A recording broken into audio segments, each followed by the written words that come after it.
ჩვენ დღეს სახარების განმარტებას არ შევუდგებით. ერთ წერილს აგიკითხავთ არქიმანდრიტი რაფაელის მიერ დაწერილს, რომელიც მეტად მნიშვნელოვან კითხვაზე გვცემს პასუხს.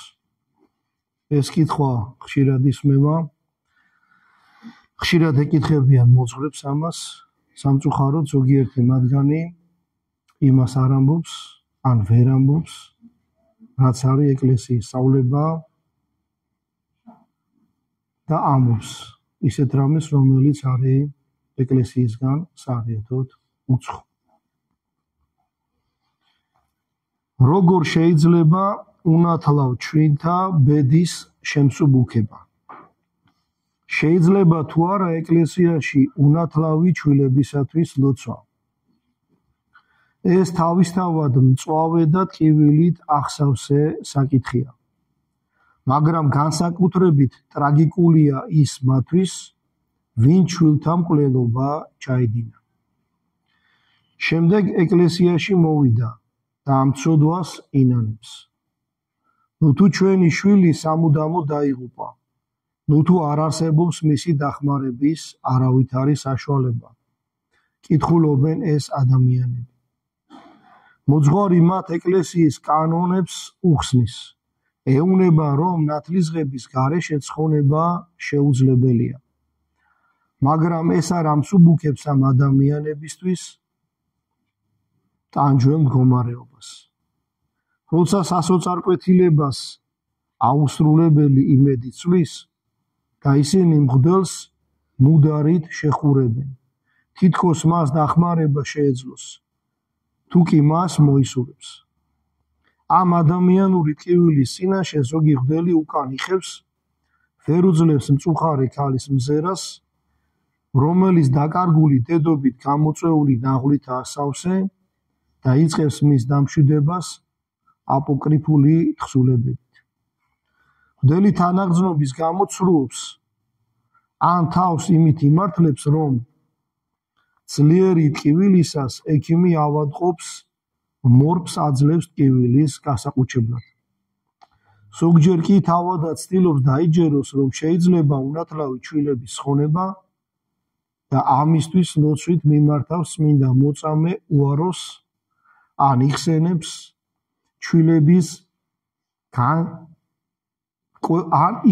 ჩვილებს განკვეულ დღეებში, სულიწმინდის შაბათს, ან მიქაელ მთავარანგელოზის სასწაულის ხსენების დღეს. ეკლესია არის სვეტი და სიმტკიცე ჭეშმარიტებისა, ხოლო ყოველი სიცრუე ეშმაკისგანაა.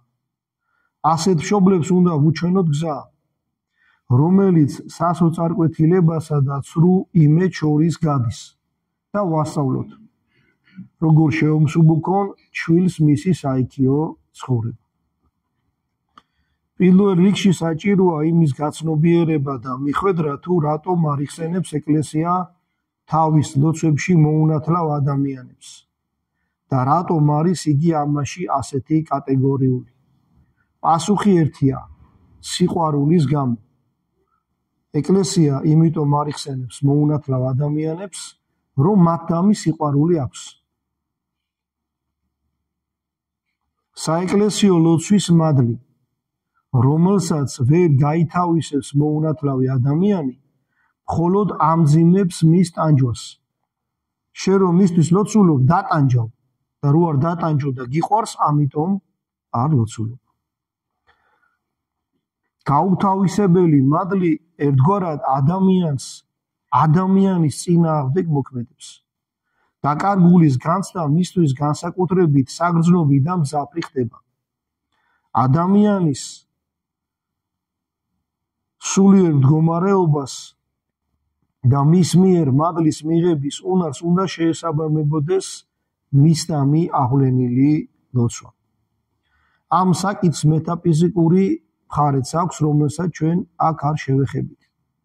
უნათლავების საიქიო ცხოვრებაში დემონის ხელმწიფებაში რჩებიან და პირველქნილი ცოდის ბორკილი მათ წყევლასავით ადებთ. ისინი ბაბილონის მეფის ის ბნელი საუნჯი არიან, რომელზეც ბიბლიაშია საუბარი.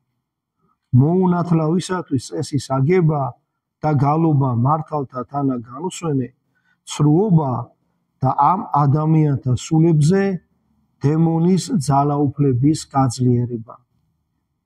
თვით სიტყვა ხსნა ორი ასპექტი, ორი მხარე, ორი მნიშვნელობა აქვს: უარყოფითი და დადებითი. უარყოფითია მნიშვნელობა, როცა ეს სიტყვა რაიმე საფრთხისაგან ან განსასწრელისაგან თავის დაღწევას ნიშნავს. მაგალითად, ცეცხლმოდებული შენობიდან, ფანჯრიდან გადმოხტომას, დევარისგან გაქცევას და სხვა. ამ სიტყვის დადებითი მნიშვნელობა ისაა, როცა იგი ცხოვრების უმთავრესი მიზნის მიღწევას ნიშნავს.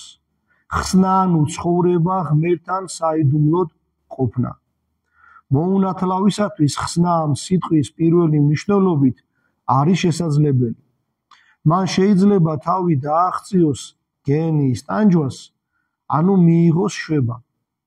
მართალი ადამიანები, რომლებიც მაცხოვრის მოსვლამდე ცხოვრობდნენ, სიკვდილის შემდეგ ჯოჯოხეთში ხვდებოდნენ, მაგრამ არ იტანჯებოდნენ და ელოდებოდნენ ქრისტეს გამომხსნელ მსხვერპლს. ერთ სერბულ მონასტერში არის ფრესკა. პატრიარქი აბრაამი ტახტზეა დაბრანზარებული და მის ირგვლივ ჩვილთა სულები არიან. ამ ფრესკაზე აბრაამი ჯერა შესულა ღვთისმსახურებელში. ეს ადგილი კი, რომელსაც აბრაამის წიაღს ვუწოდებთ, უნათლავ ჩვილთა სამყოფელია. ისინი სამოთხეში არ არიან, მაგრამ არ არიან არც საუკუნო სატანჯველში. წმინდა გრიგოლ რომის არქიეპისკოპოსის ცხოვრებაში აღწერილია ერთი შემთხვევა. როცა მან თავისი ლოცვით იმპერატორ ტრაიანეს ქრისტიანთან ცნობილი მდევნელი სული საუკუნო სატანჯველისაგან გამოითხოვა. მაგრამ ეს არ ნიშნავს, რომ ტრაიანე ცათა სასუფეველში შევიდა. სასუფეველში რომ იყო, სასუფეველი სულში უნდა გქონდეს. ეფრემ ასური და ბასილი დიდი მოწმობენ, რომ ჯოჯოხეთში სხვადასხვა სამყოფელი არსებობს. ეფრემ ასური წერს, რომ არის ადგილი, რომელსაც გეენია ჰქვია. არის მეორეც ტარტაროზი, კიდევ ბნელი გარესნელი და სხვა. ღვთისმინდათა ლოცვით შეება მიუღიათ წარმართებს, რაზეც მაკარი დილს უყვებოდა ეგვიპტელი ქურუმის სული. უფალმა მოუნათლავს შეიძლება მისცეს წყალობა, მაგრამ არა სულიწმინდის მადლი. მოუნათლავმა ბავშვებმა საიქიო ცხოვრებაში შეიძლება რაღაც ნუგეში მიიღონ, მაგრამ უფალს ვერ იხილავენ. მშობლებმა მოუნათლავი ჩვილები შეიძლება დაახლოებით ასე მოიხსენიონ. ღმერთო, შეუმსუბუქე მათ მდგომარეობა, ისე როგორ შენი ნება. მიეც მათ წყალობა, რომლის მიღებაც შეუძლიათ და ჩემი ლოცვა შეიწირი არა როგორც კადნიერება, არამედ როგორც მონანიე ცოდვილის ხმა. მაგრამ ყოველი ლოცვის შემდეგ უნდა დაამატონ, იყავ უფალო ნება შენი და არა ჩემი. შენ უკეთესად იცი რა სჭირდება ყოველ ჩვენგანს. მოუნათლავი ჩვენების დახმარება შეიძლება გაჭირვებულთათვის მოწყალების გაცემითაც. ბოლო დროს აქვეყნებდნენ აპოკრიფებს, რომლებსაც ეკლესიის გადმოცემას ასახებენ. გადმოსცემენ ჰაგიოგრაფიული ნაწარმოების დამახინჯებულ განმარტებებსაც. მაგალითად, მოწამე უარესის ცხოვრებაში წერია, რომ წმინდანი ლოცულობდა მისი კეთილის ყოფილის კლეოპატრას ახლობლების ხონებისათვის და მისი ლოცვა შესმენილი იყო. წმინდანის ცხოვრებაში არაფერია ნათქვამი იმაზე, მონათლულები იყვნენ თუ არა კლეოპატრას ახლობლები. ახალი აპოკრიფების შემთხსელებმა კი მოიგონეს ვერსია, რომლის მიხედვით მოწამე უარესი უნათლავი ჩვილებისათვის მლოცველია. ცნობილმა ეკუმენისტმა მიტროპოლიტმა ნიკოდიმოს როტომა მოწამე უაროსის როგორც უნათლავთათვის ღვთის წინაშე მეოხის კანონიც კი შეადგინა. ანუ წმინდანთა ცხოვრებას ამახინჯებენ იმის მიხედვით, რომ მერე თავიანთი ცრუაზრი გაამართლონ. იქამდე კი მივიდეს, რომ წმინდა უვაროს აბრალებენ, თითქოს ის არის მეოხი უნათლავი ჩვილებისთვის და კანონიც კი შეადგინეს, რომ წმინდა უაროს ევედრებიან. არის შემთხვევები, როცა მშობლები ითხოვენ გარდაცვლილი ბავშვის მონათლას, ან მალავენ, რომ ბავშვი უნათლავად გარდაიცვალა, რათა მღვდელმა მას ქრისტიანულად აუგოს წესი. აქ მსგავდება ურწმუნოება ეკლესიის მიმართ და ფარული აზრი, რომ ადამიანი შეიძლება უფრო მოწყალე იყოს, ვიდრე ღმერთი, ვიდრე ეკლესიის კანონები. აი ეს აზრი ძალიან ბევრს უტრიალებს თავში, რომ არის ღმერთზე მოწყალე. ღმერთი რო ამბობს, ეს არ შეიძლება, ადამიანები ბრჭყალებში სიყვარულის გამო ამბობენ, რომ შეიძლება. მაგრამ ასეთი ადამიანები იტყუებენ. მაგრამ ეკლესიის წესები და საიდუმლოებები, რომლებიც ტყუილითა და ძალადობით სრულდება, ფუჭია და უფრო მეტიც ისინი უფალს განარისხებს. უნათლავი ჩვილები არც ნათელში არიან და არც ბნელში, არც ნეტარებაში და არც ტანჯვაში. მათი მდგომარეობა გავს ჩუმ წუხს მზის ჩათვლის შემდეგ, როცა ჯერ ღამე არ დამდგარა. სოგი ღვთისმეტყველი ჯოჯოხეთს გამოსახავდა როგორც კონკრეტულ წრეებს. ჯოჯოხეთის ცენტრი ის ადგილია, სადაც ლუციფერის ტახტი დგას. ცენტრთან ახლოს ტანჯვა ყველაზე მძიმეა. მისგან დაშორებასთან ერთად სულის ტანჯვაც მცირდება. ჯოჯოხეთის გარეთა წრეზე უნათლავი ჩვილები და წარმართაგან საუკეთესონი არიან. აი გავჩერდები. წარმართებისაგან საუკეთესოები. სიკეთესას რო აკეთებდნენ, მაგრამ მოუნათლავები არიან აიზვად იმ ადგილას, სულ გარე ადგილას, ოღონდ ჯოჯოხეთში. იქ არ აღწევს გენიის ცეცხლი. იქ მყოფნი ტანჯვას არ განიცდიან, მაგრამ იქ ღმერთი არ არის. წმინდა ათანასე დიდი, წმინდა გრიგოლ ღვთისმეტყველი, წმინდა კირილე ალექსანდრიელი მოწმობენ, რომ უნათლავი ჩვილები არც დიდებაში იქნებიან, როგორც მოუნათლავი ჩვილები და არც საჟელში, როგორც ცოდვილები, რომლებიც ცოდვებს შეგნებულად იდენდნენ. რაქნას ქალმა, რომელმაც თავისი ცხოვრების მანძილზე ჩვილთა მკვლელობა ჩავედინა. უპირველეს ყოვლისა უნდა გააცნობიეროს თავისი ცოდვის სიმძიმე, შეინანოს და მღვდელს საჟელი თხოვს. საეკლესიო საჟელის აღსრულება ღვთის მადლს იზიდავს. აი გავჩერდები, შეიძლება ეს ცოდვა არ აქვს ჩადენილი, მაგრამ ადამიანი რო ცოდავს, მღვდელს უნდა უთხრას, რომ საჟელი დამატება. საჟელი შესრულება იზიდავს ღვთის მადლს ადამიანზე. და როცა მღვდელი რაღაცას დაგავალებთ ხოლმე, აი ეს გააკეთე რაღაც პერიოდში, ეს კანონი შეასრულე, ესე ილოცე, რომ ღმერთთან ცოდვები გაპატიოს, გულმოდგინეთ უნდა ასრულებდე. იმას როგორ ასრულებ, იმის მიხედვით იღებ მადლს სული წმინდისას. სისხლი მხოლოდ წრემლებით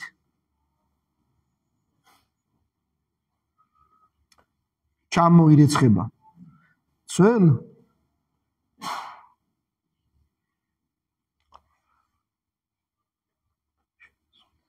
პატერიკში მოთხრობილია ერთ მონოზონზე, რომელიც სიყმაწვილეში მწყემსი იყო.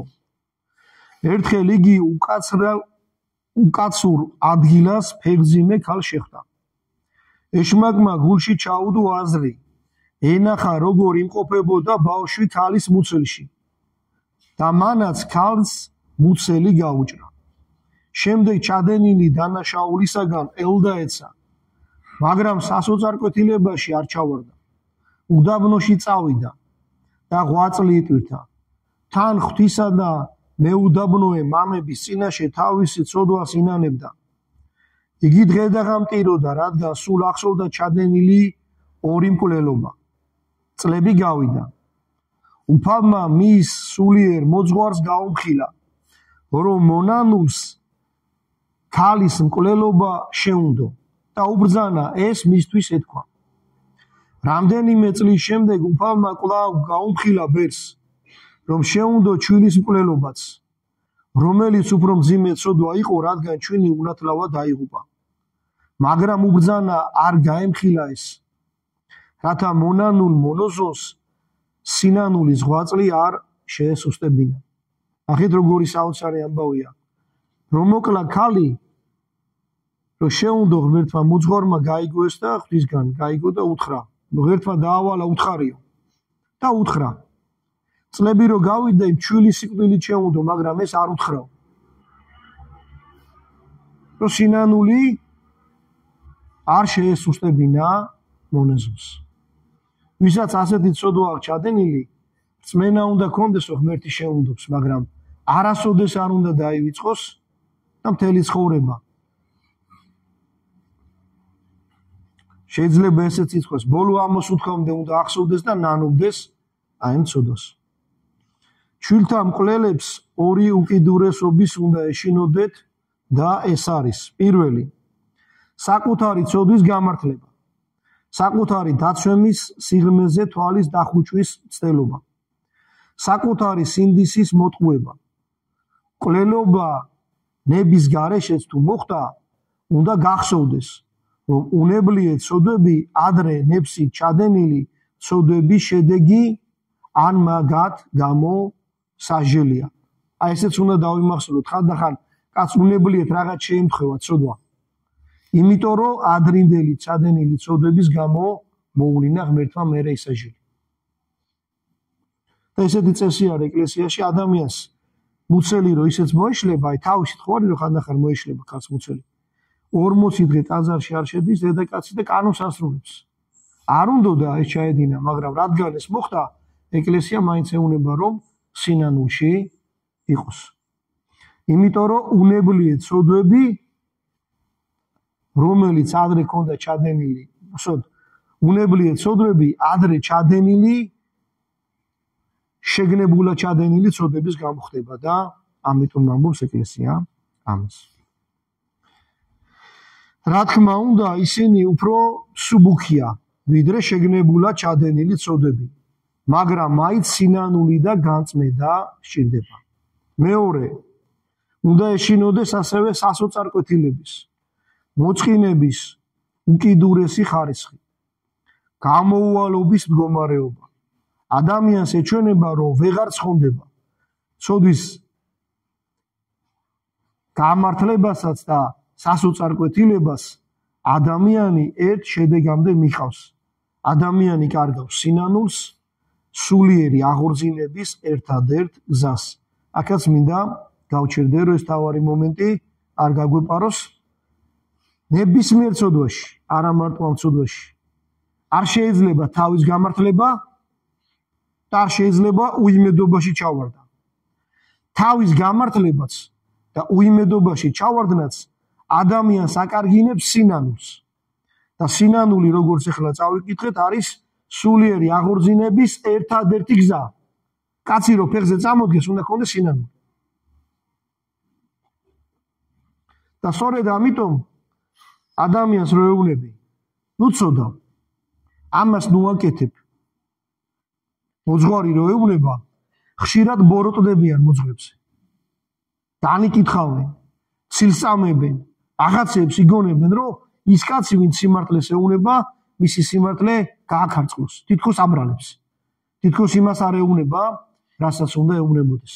მაგრამ მოძღვარი მზად უნდა იყოს, რომ მოითმინოს ყველაფერი, რადგან მას მიზნად აქვს დასახული, რომ ის ადამიანი, ვინც მასთან მოვიდეს, შეიყვანოს სასუფეველში.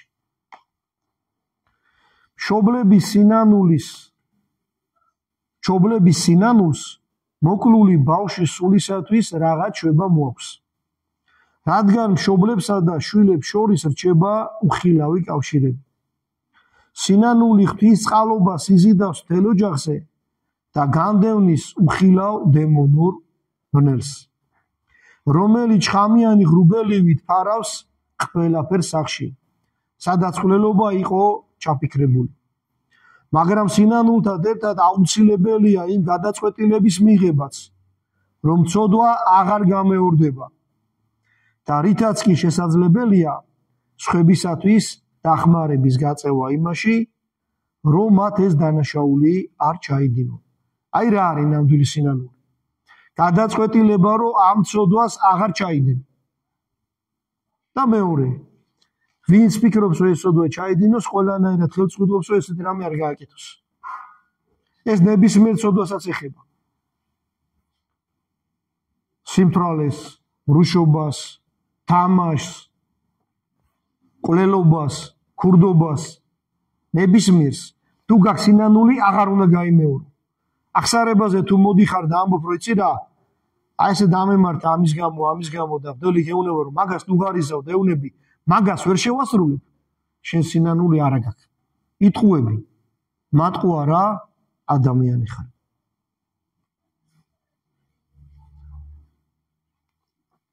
მაგალითად, ასეთ ქალს შეუძლია ბავშვის გაზდაში დაეხმაროს სხვებს, რომელმაც უარი თქვა შვილის კვლელობაზე. როგორც თქვით, ლოცვითა და გაჭირვებულთათვის გაცემული მოწყალებით მას შეუძლია მოკლული სულს რაღაც ჩვება და სიხარული მისცეს. მოკლული ჩვილის მიმართ მოვალეობის გრძნობამ მას კეთილი საქმეების კეთება უნდა შეაძლებინოს. აი ისიც ახარებს ბავშვს. თქვათ ერთი აბორტი გაიკეთა და მერე მიხვდა და ნანობს და გააჩინა. ერთი, გააჩინა მეორე. აი იმ გარდაცვლის, რომელიც იტანჯება კი არა, რომელიც ბნელშია. აი შვებას აძლევს, რომ დედამისი ამებს აღარ აკეთებს.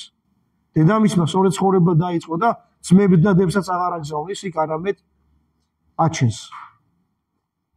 როცა ტაძარში მივა ახსარება სიტყვის და ეზიარება, როცა ყოველ ცოცხალ ბავშვი დაინახავს თავისი მოკლული შვილის სახეს და ამ ბავშვების მიმართ მზრუნველობასა და სიყვარულს გამოუჩენს, მისი შვილების სულები ამ დროს ნუგეს იგრძნობენ.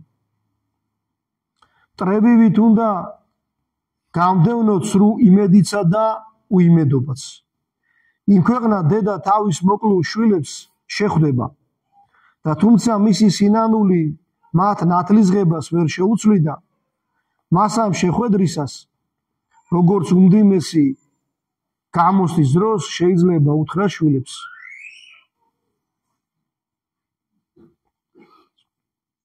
მე უდიდესი ცოდვა ჩავიდინე თქვენ წინაშე, მაგრამ შემდეგ მთელი ცხოვრება ვლოცულობდი, გამეკეთებინა თქვენთვის, რაც შემეძლო.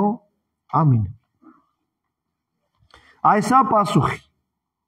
ეკლესიის პასუხი, ეს სიტყვა მამა რაფაელის იმიტომ წავიკითხეთ, რომ სუსტად გადმოსცემს ეკლესიის სწავლებას ამ ძიმე საკითხზე და იმ ადამიანებს, რომლებიც უხერხულობის გამო ვერ ამბობენ რა არის სიმართლე. როგორც წეგანთქვით, აი ეს უნდა უთხრან იმ ადამიანებს. ხანდახან ჩვენ გონია, რომ სიმართლეს რო ვეტყვით, ადამიანი ვერ გაიგებს. და მერე ვიტყუებით, იმიტომ რომ ჩვენ თვითონ არასწორად ვაზრობთ. როცა სიმართლეს ეუნები ადამიანს და გტკივა, რასაც ეუნები.